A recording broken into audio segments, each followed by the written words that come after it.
Hello to all. मेरा नाम है अतुल यादव और आप सबका स्वागत करता हूं हमारे यूट्यूब चैनल यूसी लाइव पर।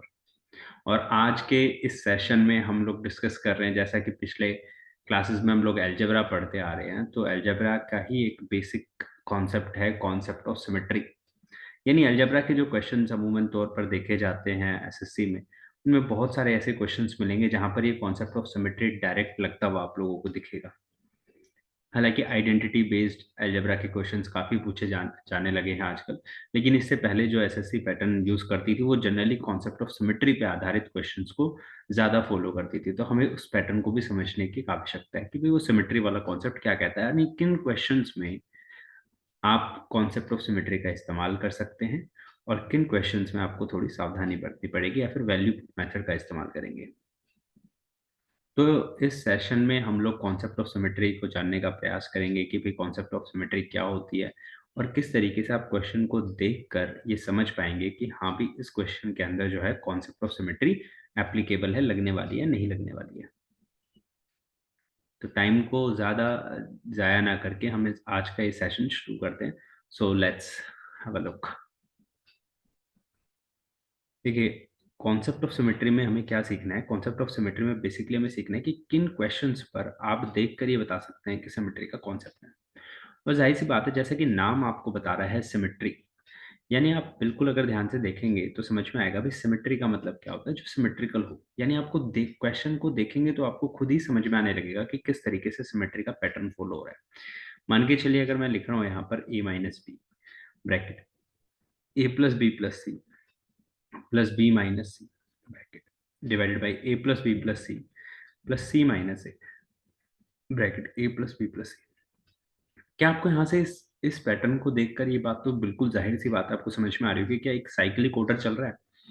क्या ए के बाद बी के बाद सी और सी के बाद ए, इस तरीके का प्रोसेस आपको दिख रहा है कि पहले जो टर्म है उसमें ए माइनस बी है, दूसरी टर्म में जो है वो बी माइनस सी है, तीसरी टर्म में जो है वो सी माइनस ए है। यानी एक सिमेट्रिकली साइकिल चल रही है जिसमें ए बी सी एक साइकिल के अंदर चल रहे हैं कि पहले ए और बी का रिलेशन, फिर बी और सी का रिलेशन, फिर सी और ए का रिलेशन। ये सिमेट्री को दर्शाता है। यानी इस टाइप के क्वेश्चन जब कभी भी आप देखेंगे तो आप पाएंगे कि हाँ भी एक सिमेट्रिकल पैटर्न हमें शो हो रहा है, जो कि एक ही पैटर्न में चेंज होता जा रहा है, आगे की तरफ बढ़ता जा रहा है। बस ये चीज आपको समझनी है। आज जो क्वेश्चंस हम लोग करने जा रहे हैं उन सभी क्वेश्चंस में हम यही समझने का प्रयत्न करेंगे कि भाई किस तरीके से सिमेट्री को हमें भापना है, देखना है, समझना है कि भाई ये जो कॉन्सेप्ट है वो सिमेट्री का कॉन्सेप्ट है। तो देखिए, पहला जो क्वेश्चन है, x equals to A minus B A plus B minus C B plus C, Z equals to C minus C C plus B. जाहिर सी बात है, बिल्कुल सिमेट्री लग रही है। कैसे लग रही है, सोचना कैसे है। सोचिए कि भाई यहाँ जो x की वैल्यू दे रखी है, जो दो टर्म्स ऊपर हैं ठीक उन्हीं के दो टर्म्स का पॉजिटिव सम नीचे है, यानी a और b, और उसके बाद नीचे a प्लस बी दिया हुआ है। y के अंदर b माइनस सी दिया हुआ है, बिल्कुल साइकिल चल रही है, यानी a के बाद b आया, b के बाद c आया, b और c आई, तो b माइनस सी। इस तरीके से साइकिल को रोटेट करा रहे हैं भाई ए बी सी। पहले ए और बी के बीच में रिलेशन, फिर बी और सी के बीच में रिलेशन, और फिर सी और ए के बीच में रिलेशन। ये जो साइक्लिक रिलेशन होता है ये आप देखकर भी समझ सकते हैं बड़े आराम से, जो कि अभी आपको इस क्वेश्चन में देख के समझ में आ रहा होगा कि पहले ए माइनस बी, फिर बी माइनस ए, और फिर सी माइनस ए। नीचे का जो डिनोमिनेटर है उसमें भी आप सिमेट्री को देख पा रहे होंगे कि जो नीचे का डिनोमिनेटर वहां पर भी सिमेट्री लग रही है। वहां पर भी देखेंगे कि साइक्लिक ऑर्डर में दोनों का सम लिया हुआ है, यानी ए और बी का सम, फिर बी और सी का सम, और सी और ए का सम। क्वेश्चन को देखा आपने और उसके बाद तुरंत ख्याल सिमेट्री का आया, और सिमेट्री का कॉन्सेप्ट आपको यहाँ पे समझ में भी आ रहा होगा कि हाँ भी कॉन्सेप्ट ऑफ सिमेट्री यहाँ लग रहा है। अब देखते हैं आगे क्या करना है हमें। कॉन्सेप्ट ऑफ सिमेट्री की बात तो समझ में आ रही है कि भाई ये कॉन्सेप्ट ऑफ सिमेट्री है। अब करें कैसे सोल्व। कॉन्सेप्ट ऑफ सिमेट्री का सोल्व करने का एक ही तरीका है, जो भी variable maximum number of times आ रहे हैं उनकी वैल्यूज को पुट करना है हमें। यानी हमें ये ध्यान रखना है कि वेरिएबल जो है वो मैक्सिमम नंबर ऑफ टाइम्स आए। वेरिएबल्स का मैक्सिमम नंबर ऑफ टाइम्स जिनको आती है उनकी सभी की वैल्यूज हम क्या रख देंगे, इक्वल रख देंगे। तो आप ध्यान से देखेंगे, क्या ए यहाँ पर 4 बारी आया, बी 4 बारी आया, सी भी 4 बारी आया, यानी मैक्सिमम नंबर ऑफ टाइम्स आ रहे हैं वेरिएबल्स। इन सब की वैल्यूज को हम इक्वल रख देते हैं, A equals to B equals to C. ये सिमेट्री का ऑर्डर फॉलो कर रहे हैं। तो ए बी सी तीनों ही बराबर होंगे। कहने का मतलब ये है कि ए बी सी कि तीनों की वैल्यूज बराबर होंगी। और अगर मैं इस क्वेश्चन में ए बी सी और तीनों को बराबर रख देता हूं तो मुझे साफ नजर आएगा, if a equals to b equals to c, then मैं ये कह सकता हूं कि भाई x जो है वो किसके बराबर होगा, भाई a minus A by A plus ए।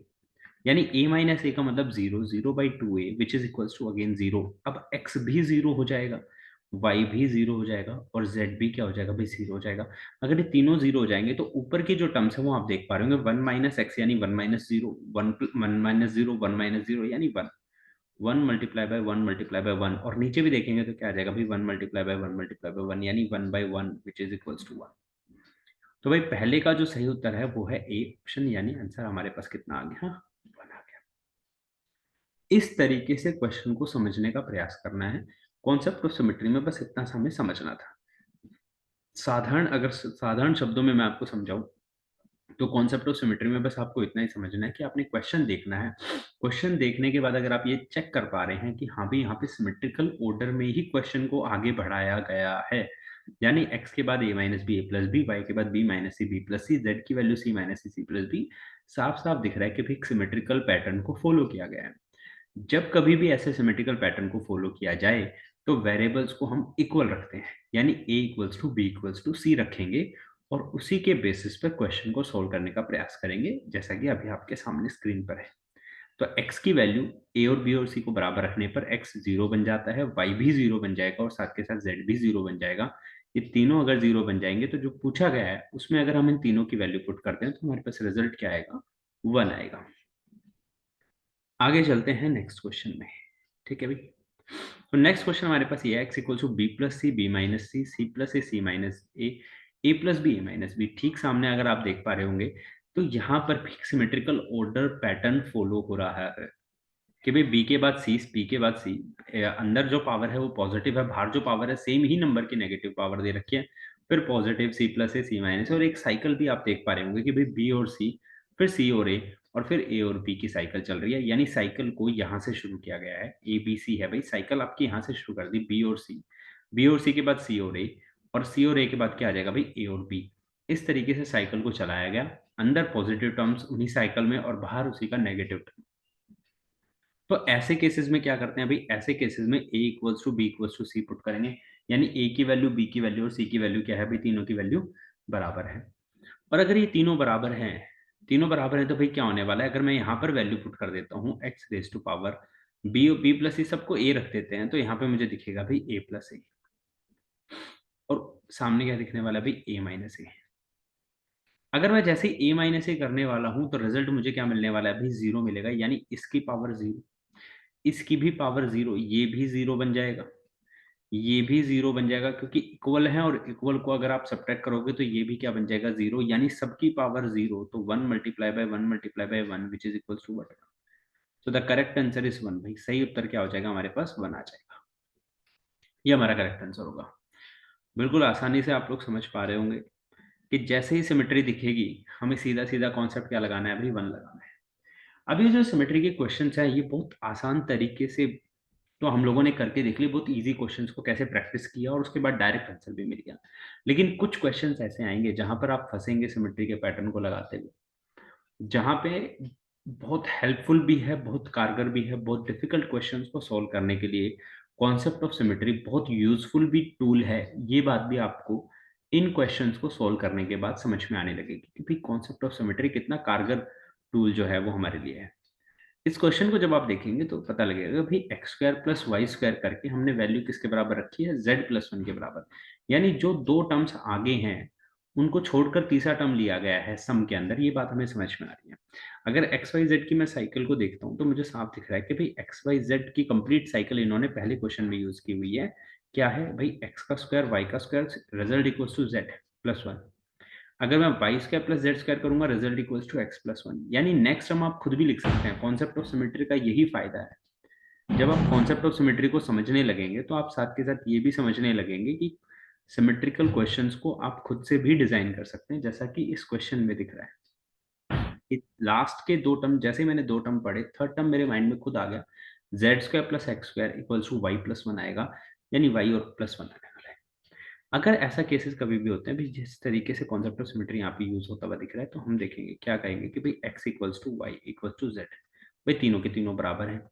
अगर तीनों बराबर हैं तो पहला जो टर्म है उसमें मुझे y की जगह x रखने पर क्या मिलता है, यानी X square plus Y square equals to Z plus one है। सब जगह अगर मैं x रख देता हूँ तो मुझे दिख रहा है X square plus X square equals to X plus one, यानी 2x² minus X minus one equals to zero. एक क्वाड्रेटिक इक्वेशन मिल जाएगी। जैसे ही एक क्वाड्रेटिक इक्वेशन मिलेगी, दिमाग में आपके स्ट्राइक करना चाहिए कि भाई क्वाड्रेटिक इक्वेशन यानी डिग्री 2 है तो वैल्यूज भी x की 2 निकल के आने वाली हैं, 2x की वैल्यूज होंगी। क्वेश्चन में कंडीशन आपको पहले से ही दे रखी है कि x y z should be less than zero, यानी जीरो से छोटे होने चाहिए। यानी जो जो जाहिर सी बात है, वैल्यू पुट मेथड में सबसे पहले हमारे दिमाग में आता है कि भाई एक्स वाई जेड की वैल्यू हम 1 पुट कर दें या फिर 0 पुट कर दें तो हमारा आंसर आ जाएगा। लेकिन इस क्वेश्चन में ऐसा कुछ भी नहीं होने वाला है। ठीक है भाई, तो वैल्यू पुट मेथड अक्सर दिक्कत करता ही करता है, कहीं ना कहीं आपको परेशान भी कर सकता है, ये भी ध्यान रखेंगे। फिलहाल के लिए हमारे पास ये इक्वेशन है और इस इक्वेशन के दो रूट्स निकालने का काम है हमारे पास है कि 2x², यानी ऐसे दो नंबर जिनको मल्टीप्लाई करें तो 2 आएगा, जोड़े घटाएं तो x आ जाए, माइनस का 2x plus X minus one. अगर मैं आगे वाले इक्वेशन में से 2x कॉमन ले लेता हूँ तो मुझे x minus one plus one upon X minus one equal to zero. तो आप देखेंगे x माइनस वन को कॉमन ले लिया और अंदर क्या बचा हमारे पास 2x plus one equal to zero. तो x की वैल्यू कितनी आ गई भाई 1, और यहाँ से हमारे पास x की वैल्यू कितनी आ गई -1/2, यानी दो वैल्यूज हमारे पास आ गई। जाहिर सी बात है जो कंडीशन दी हुई है उससे हम 1 को सबसे पहले एलिमिनेट करेंगे, यानी x की वैल्यू 1 बिल्कुल नहीं रख सकते हैं, तो x की जो करेक्ट वैल्यू रखनी है वो क्या रखनी है -1/2। सो -1/2 रखेंगे, लेकिन एक्स वाई जेड तीनों ही बराबर हैं तो तीनों की वैल्यू कितनी होने वाली है भाई -1/2 होने वाली है, पहली बात तो ये।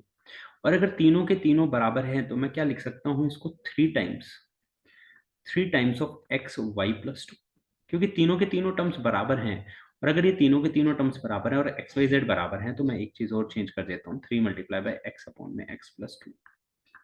अब भाई 3 इंटू -1/2, एक्स की वैल्यू रख दी भाई, और नीचे हमारे पास आ रहा है -1/2 प्लस टू, यानी दो दूनी चार माइनस एक, चार में से एक है तो 3/2। तो भाई हमारे पास रिजल्ट आ गया -3/2 इंटू 3/2, कैंसिल आउट हो जाएगा, रिजल्ट विल बी -1। ये हमारा आंसर आ गया। तो भाई correct answer is option number D, D is -1। ये हमारा आंसर है।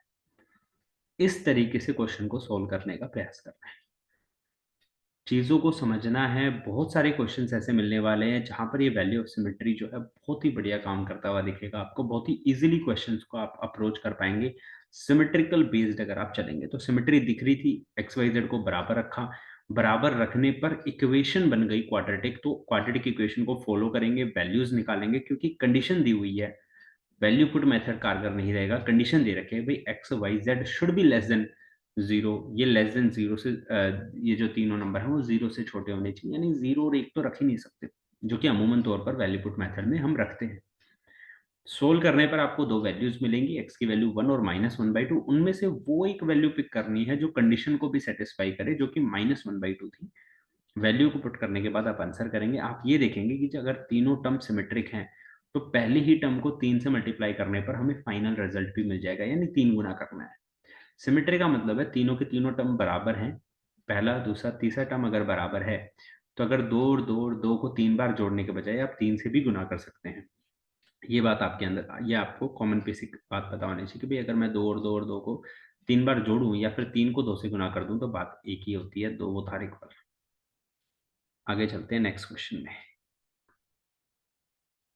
देखिए नेक्स्ट क्वेश्चन क्या कह रहा है, वैल्यू ऑफ, नेक्स्ट क्वेश्चन में हमें दे रखा है if X square equals to Y plus Z, यानी एक्स स्क्वायर की वैल्यू कितनी दे रखी है भाई Y plus Z, Y square equals to Z plus X और Z square equals to X plus Y, then find the value of 1 upon X plus one plus 1 upon Y plus one plus 1 upon Z plus one, यानी इसकी इनकी values हमें find करनी है। अगर question को देखा आपने और क्वेश्चन को देखते के साथ पहला ख्याल यही आता है कि भाई जो क्वेश्चन है वो सिमेट्रिकल है, कारण भाई आपको एक्स वाई जेड की एक साइकिल आपको यहाँ पे दिख रही होगी, बिल्कुल साफ साफ दिख रही है कि भाई एक्स उसके बाद फिर वाई, वाई के बाद फिर जेड आया, और दूसरी इक्वेशन में एक्स को रिप्लेस किया वाई ने, तो भाई साइकिल रिप्लेस, साइकिल आगे बढ़ गई।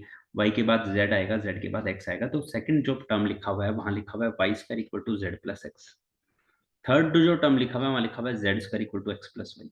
यानी जाहिर सी बात है सिमेट्री तो लग रही है, सिमेट्री तो मुझे साफ दिख रही है कि भाई एक्स का स्क्वायर आया वाई प्लस जेड आया, वाई का स्क्वायर आया जेड प्लस एक्स आया।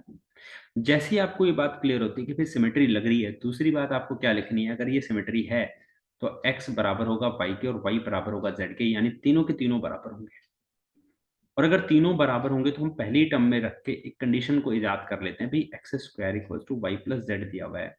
मैं y और z दोनों की जगह अगर एक्स एक्स लिख देता हूँ तो मुझे मिल जाएगा x square equal to 2x, और यहाँ से एक इक्वेशन मिल जाएगी भाई X square minus 2x equal to 0। अमूमन तौर पर बच्चे क्या करते हैं, x से x काट देंगे और x की वैल्यू 2 बता देंगे। भाई जब कभी भी आपको x square equal to 2x लिखा हुआ, x से x मत काटना, अपराध है, जघन्य अपराध है, और x की वैल्यू कितनी आ जाएगी, 2 आएगी। ये बिल्कुल गलत है, ठीक है, ये बिल्कुल गलत है, रॉन्ग कॉन्सेप्ट है। मैंने आपको पहले ही बताया है कि अगर इक्वेशन, अगर आपके पास डिग्री 2 है तो नंबर ऑफ जीरोस भी कितने आने वाले हैं, 2 आने, यानी 2 ऐसी x की वैल्यू होंगी जो इस इक्वेशन को सेटिस्फाई करेंगी। तो ये गलती तो बिल्कुल मत करना, बजाय 2x को इधर लेके आए, X square minus 2x equal to 0, यहाँ से फैक्टराइजेशन करेंगे x, यानी यहाँ से दो कंडीशन सेटिस्फाई होती हैं, या तो x की वैल्यू 0 है, दूसरी कंडीशन हमें मिलती है, या फिर x की वैल्यू 2 है। देखिए मैं सबसे पहले 0 रखना चाहूंगा, क्योंकि 0 मेरे लिए इजी कैलकुलेट करेगी, तो 0 प्लस 1 यानी 1, 0 प्लस 1 1, 0 प्लस 1 1, यानी 1 प्लस 1 प्लस 1 3। अगर मैं x की वैल्यू 0 रखता हूं तो हमारे आंसर की वैल्यू कितनी आ रही है, 3 आ रही है, 3 जो कि ऑप्शन में ही नहीं है, तो ये तो गलत हो गया भाई। 3 ऑप्शन में नहीं है तो साफ साफ दिख रहा है गलत है। यानी जब कभी भी दो वैल्यूज निकलेंगी तो जाहिर सी बात है ऑप्शन में आपको एक वैल्यू नहीं मिलेगी, या फिर एक कंडीशन ऐसी मिल जाएगी, जैसा कि पिछले क्वेश्चन में हमने पढ़ा था। पिछले क्वेश्चन में हमने यही पढ़ा कि कंडीशन ऐसी दे दी जिसकी वजह से हम जो दो वैल्यूज आई थी उनमें से एक को बड़े आसानी से चूज कर पा रहे थे। इस क्वेश्चन में कोई कंडीशन नहीं दी, लेकिन हम ऑप्शंस के अकॉर्डिंगली किसी एक वैल्यू को पिक कर सकते हैं जो कि दिख रहा है, जीरो नहीं है, जीरो नहीं है तो भाई क्या होगी, 2 होगी, और 2 होगी तो भाई कितनी होगी, तो देखिए इसका रिजल्ट क्या आएगा, 3 times of 1 upon X plus 1, क्योंकि सारे के सारे बराबर है तो हमने लिख दिया ये 3 टाइम्स है, 3 इंटू 2 प्लस 1, 3 इंटू 2 प्लस 1 यानी 3 into 1/3 which is equals to 1, तो result will be 1। Option number B is the correct answer, ये हमारा आंसर है। इस तरीके से अगर आप क्वेश्चंस को समझने का प्रयास करना शुरू कर देंगे, क्वेश्चंस को इस तरीके से समझेंगे, इस नजरिए से अगर आप देखेंगे, तो कभी भी आप देखेंगे कि बहुत आसानी से क्वेश्चंस को बड़े ही इजी वे में आप कर पाएंगे, किसी प्रकार की कोई परेशानी नहीं होगी। आगे चलते हैं, इसी में नेक्स्ट क्वेश्चन देखते हैं कि भाई नेक्स्ट क्वेश्चन कैसे पूछा जा सकता है आपसे। ये क्वेश्चन आ गया भाई, X minus A square B plus C plus X minus B square C plus A plus X minus C square A plus B equals to 4 times of A plus B plus C, यानी A plus B plus C का 4 times यहाँ पे आ गया। Then X is equals to, X की value हमें बतानी है कि भाई एक्स क्या होगा, ठीक है भाई। तो x की वैल्यू हमें समझानी है, और आप देखेंगे कि x की वैल्यू को भी ए बी सी के टर्म्स में दे दिया। अब आप कहेंगे अगर भाई साहब अगर हमने x की वैल्यू इनमें सिमेट्री पुट कर दिया, equal to B equal to C put कर दिया, तो गड़बड़ हो जाएगी, ऑप्शन तो मैच ही नहीं करेगा। वैल्यू पुट करेंगे तो ऑप्शन में भी पुट करके चेक करनी पड़ेगी आपको।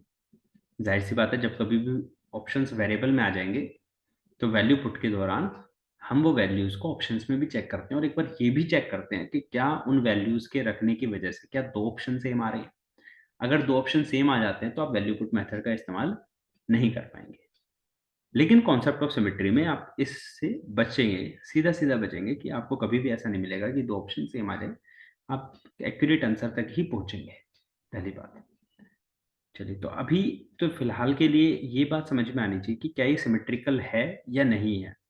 तो सिमेट्रिकल है या नहीं है वो साफ साफ आप देख पाएंगे कि भी जो पहला टर्म है वो तो सिमेट्रिकल है, एक्स आ रहा है तीनों जगह, और दूसरे जो टर्म्स है, जो बाकी के जो टर्म्स है, वो सिमेट्रिकल साइकिल के साथ चेंज हो रहे हैं। यानी ऊपर ए है तो नीचे बी प्लस सी है, दूसरे में आप देखेंगे ऊपर बी है तो तीसरे में नीचे सी प्लस ए है, और थर्ड में ऊपर सी है तो नीचे ए प्लस बी है, यानी ए बी सी की एक सिमेट्रिकल साइकिल चलती हुई हमें दिख रही है यहाँ पर। तो जाहिर सी बात है ये क्या है, ये एक सिमेट्रिकल क्वेश्चन है। सिमेट्रिकल क्वेश्चन है तो सिमेट्रिकल क्वेश्चन होते ही सबसे पहला हमारा काम क्या कर्तव्य बनता है कि भाई ए जो है वो बी के बराबर और बी जो है वो सी के बराबर होगा, और अगर ये बराबर होंगे तो हम ये भी कह सकते हैं भाई ये जो रिजल्ट है वो क्या है, 3 times of x minus A square B plus C is equals to 4 times of A plus B plus C. यानी ये तो सब बराबर ही है, तो हमने इसका 3 गुना कर दिया। अच्छा भाई ए बी सी तीनों बराबर है तो यहाँ वैल्यूज भी पुट कर देते हैं। 3 multiply by X minus A square by B plus C की जगह भी हम क्या रखते हैं, बी प्लस सी की जगह ए प्लस ए यानी 2a रख देते हैं, is equals to 4 times of A plus B plus C की जगह भी क्या रख सकते हैं, अभी हम 3a रख सकते हैं और इस 2a को वहां ले जाते हैं, तो 3x minus 3a square equals to 4 into 3 12, 12 into 2 24a square. फिर हमारे पास रिजल्ट कितना आ गया, 24a स्क्वायर। तो 3x equals to 27a square और x की वैल्यू मिल गई हमें कितनी थी, 9a स्क्वायर। और हमें x की वैल्यू भी फाइंड करनी थी, हमें वैल्यू भी किसकी चाहिए थी, x की। और अगर x की वैल्यू 9a स्क्वायर है तो हमें ऑप्शन में चेक करना है भी कौन सा ऑप्शन ऐसा है जो 9a स्क्वायर देगा। भाई 9a स्क्वायर कैसे चेक कर सकते हैं, ए और बी सी तीनों को बराबर कर देता हूं मैं। अगर ए और बी सी तीनों को बराबर कर दे तो पहला जो दूसरा ऑप्शन है वो क्या कहता है, ए square plus A square plus A square यानी 3a स्क्वायर। यहाँ पे आप देखेंगे ए बी सी को इक्वल रखेंगे तो ये भी ए स्क्वायर बन जाएगा, ये भी ए स्क्वायर, ये भी ए स्क्वायर यानी ये भी 3a स्क्वायर बन जाएगा। ये तो जीरो ही बन जाएगा। और भाई ये क्या बनेगा, ये बनेगा 3a का होल स्क्वायर। और 3a का होल स्क्वायर क्या होता है, 9a square. So the correct answer is option number A. तो पहला ऑप्शन जो है वो हमारा करेक्ट आंसर है। ये बात आपको समझ में आनी चाहिए। इस टाइप से भी क्वेश्चंस को आपको अप्रोच करना आना चाहिए, यानी ऐसे क्वेश्चन आ जाए जिसमें ऑप्शन भी वेरिएबल में हो, तो आप किस तरीके से सिमेट्रिकल मेथड का उपयोग करके आंसर तक पहुंचेंगे। एक क्वेश्चन को और समझने का प्रयास करते हैं। देखिए अमूमन तौर पे बहुत ज्यादा बार आपने क्वेश्चन देखा होगा, एसएससी बहुत बार रिपीट कर चुकी है कि भाई m minus A square B square plus C square M minus B square. तो जाहिर सी बात है सबसे पहली दिमाग में बात जो आनी चाहिए वो आनी चाहिए, क्या ये सिमेट्रिकल है, क्या सिमेट्रिकल बेस्ड क्वेश्चन है। तो सिमेट्रिकल बेस्ड क्वेश्चन है वो आपको साफ नजर में आ जाएगा कि भाई हाँ सिमेट्रिकल बेस्ड क्वेश्चन है। ऊपर एक साइकिल, एक सिमेट्रिकल साइकिल चलती दिखेगी कि भाई m जो है वो रिपीटेडली आ रहा है तीनों ही टर्म्स में, और एबीसी की एक साइकिल चल रही है। यानी ए स्क्वायर ऊपर है तो बी और सी मिलेंगे ऊपर नीचे, बी स्क्वायर अगर ऊपर है तो सी और ए मिलेंगे नीचे, और सी अगर ऊपर है तो ए और बी नीचे मिलेंगे, जो कि इसमें दिख रहा है। ऐसे केसेस में क्या करते हैं भाई, A equals to B equals to C, यानी तीनों के तीनों बराबर। और अगर ये तीनों के तीनों बराबर हैं तो हमने कहा कि तीनों टर्म बराबर है, तो 3 मल्टीप्लाई बाई फर्स्ट टर्म कर देते हैं, यानी m minus A square B square plus C square equals to 3। आप देखेंगे 3 से 3 कैंसिल आउट हो गया, रिजल्ट मिल गया 1। तो भाई m minus A square equals to, इस 1 को अगर मैं वहां भेज देते हैं बी स्क्वायर को, तो हमें दिखेगा B square plus C square. और B square plus C square को अगर वहां भेज दिया जाए तो ये आपको रिजल्ट में मिल जाएगा A square plus B square plus C square. This is the value of m, और आपके ऑप्शन में भी option number C is the correct answer. यानी यहाँ तो मैंने ए और बी और सी को बराबर तो रख के तीनों टर्म को एक टर्म कर दिया, लेकिन नीचे मैंने B square plus C square को चेंज नहीं किया। यहाँ ए स्क्वायर प्लस ए स्क्वायर अगर मैं लिखता तो क्या होता, मैंने जान के चेंज नहीं किया, मुझे दिख रहा था डायरेक्ट आंसर आने वाला है। लेकिन आपकी सहूलियत के लिए मैं ये कहता M minus A square plus A square equals to 1, यानी m minus A square equals to 2a square. और m की वैल्यू कितनी मिल जाती है भाई, 3a स्क्वायर। और ऑप्शन नंबर एक ही है, ऑप्शन नंबर सी। यहाँ पर ए बी सी को बराबर रखने पर ये किसके इक्विवेलेंट हो जाएगा भाई, ये 3a स्क्वायर के इक्विवेलेंट हो जाएगा। तो sir correct answer is option number C. आशा करता हूँ बहुत अच्छे तरीके से आप कॉन्सेप्ट ऑफ सिमेट्री को समझ पाए होंगे। ये कॉन्सेप्ट ऑफ सिमेट्री बहुत ही इंपॉर्टेंट है, और बहुत सारे ऐसे क्वेश्चंस आप सिमेट्रिकल कॉन्सेप्ट ऑफ सिमेट्री का इस्तेमाल करके यूज कर सकते हैं, जो कि आप देखेंगे बहुत ही कठिन क्वेश्चन दिखने में बहुत ही टफ क्वेश्चंस, लेकिन कॉन्सेप्ट ऑफ सिमेट्री जब आप लगाना शुरू करेंगे उन क्वेश्चंस के अंदर, तो आप पाएंगे बहुत आसान तरीके से आप उन क्वेश्चंस को अटेम्प्ट कर पा रहे हैं। तो मेरा आपसे फिलहाल के लिए इतना अनुरोध है कि आप कॉन्सेप्ट ऑफ सिमेट्री से रिलेटेड जितने भी क्वेश्चंस हैं, एक बार अलजेब्रा के जो क्वेश्चंस हैं उनको सिमेट्रिकल वे में सोचने का प्रयास करें और उनको लगाने का प्रयास करें। एक क्वेश्चन और ले लेते हैं, value of X plus Y plus Z whole cube. तो आप देखेंगे यहाँ पर भी सिमेट्रिकल साइकिल तो चल ही रही है, एक्स वाई जेड। भाई आप देखेंगे एक्स वाई जेड की एक सिमेट्रिकल साइकिल है, एक्स वाई जेड, यानी एक्स के बाद वाई, वाई के बाद जेड। उसके बाद जब आप रिवर्स चल रहे हैं भाई, यानी वाई जेड फिर एक्स आ गया माइनस में, ठीक है। इस तरीके से सिमेट्रिकल पैटर्न चलेगा, वाई से शुरू किया, प्लस जेड माइनस एक्स, फिर जेड से शुरू करेंगे तो Z plus X minus Y, फिर एक्स से शुरू करेंगे तो X plus Y minus Z, यानी एक सिमेट्रिकल पैटर्न। जैसे एक सिमेट्रिकल पैटर्न आपको दिखेगा तो आप कहेंगे भाई साहब एक्स वाई जेड तीनों को बराबर रखते हैं। एक्स वाई जेड तीनों को बराबर रखेंगे तो पहला टर्म बनेगा 3x का क्यूब माइनस, दूसरा टर्म बनेगा भाई 2x माइनस एक्स का क्यूब माइनस, ये भी बनेगा क्या 2x माइनस एक्स का क्यूब माइनस, ये भी बनेगा 2x माइनस एक्स का क्यूब, यानी 3x का क्यूब यानी 27x क्यूब माइनस 2x में से x गया भाई कितना बचने वाला है 1x, 1x यानी x cube minus x cube और माइनस एक्स क्यूब, यानी 24x क्यूब हमारा रिजल्ट आने वाला है। और 24x क्यूब आप ऑप्शन को देखकर समझ के होंगे, option number B is the correct answer, क्योंकि 24x multiply by x multiply by x यानी 24x क्यूब हमें कौन देने वाला है, ऑप्शन नंबर बी देने वाला है, यानी option number B is the correct answer. इस तरीके से क्वेश्चन को सोचने का प्रयास करेंगे। कॉन्सेप्ट ऑफ सिमेट्री बस इतना सा ही है, आपको समझना है, उसका आधार समझना है, बेस समझना है कि भाई किस तरीके से रिपीटेडली जो क्वेश्चंस आते हैं एक साइकिलिक वे में ऑर्डर में चलते हैं क्वेश्चंस, वो कॉन्सेप्ट ऑफ सिमेट्री को फॉलो करेंगे। 99% कॉन्सेप्ट ऑफ सिमेट्री वहां पर लगने वाला है। किस तरीके से उपयोग करते हैं, जो भी वेरिएबल्स हैं उनकी वैल्यू को इक्वल रख देंगे और इक्वल रखने के बाद जो भी पूछा गया उस तक पहुंचेंगे। इसी के साथ आज का ये सेशन खत्म करते हैं। नेक्स्ट सेशन में हम कुछ और इंपॉर्टेंट बातें जानेंगे अलजेब्रा से related. Till then bye bye, take care, have a nice day.